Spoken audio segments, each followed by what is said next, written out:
So guys, welcome to our channel once again. Today on our biology exam revision series, you will learn about plant cell organization.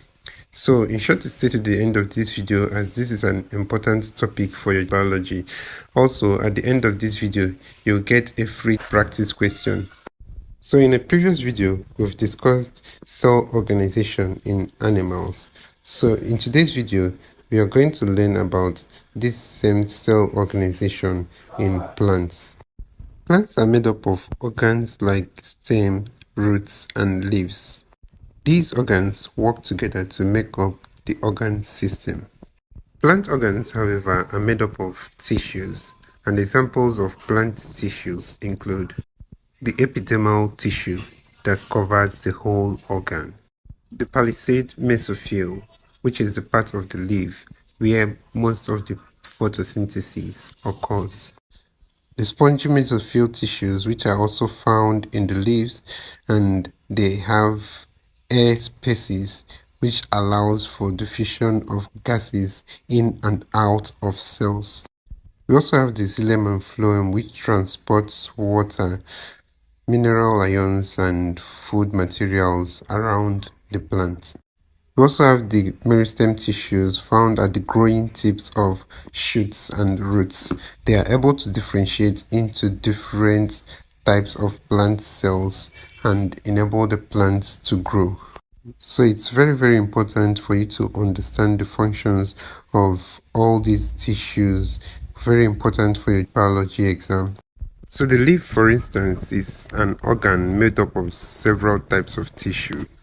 So it's also important for us to know how the structures that make up the leaf tissues are related to their functions. The epidermal tissues over here are covered with waxy cuticles, which helps to reduce water loss by evaporation. So the upper epidermis is transparent so that light can pass through it to the palisade layer. So the palisade layer has chloroplasts, which is the site for photosynthesis. So like we can see, they are near the top of the leaf where they can get the most light needed. So the xylem and the phloem tissues form a network of vascular bundles which deliver water and other nutrients to the entire leaf and then take away the glucose produced by photosynthesis. They also help to serve as supporting structures. So the tissues of the leaves are also adapted for efficient gas exchange.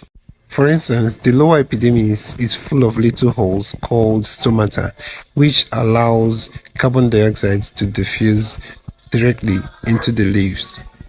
And then oxygen can as well diffuse out. The opening and closing of the stomata is controlled by guard cells in response to environmental conditions.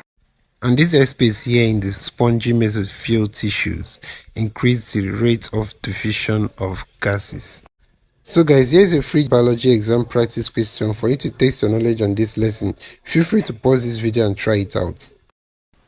So guys, we've come to the end of this video. If you are new to this channel, please ensure to join our Telegram channel using the link in the description of this video below to get instant updates and notifications for your exams. Don't forget to like and share this video with your friends if this video was helpful. Also ensure to subscribe to our channel for more videos like this. Thank you.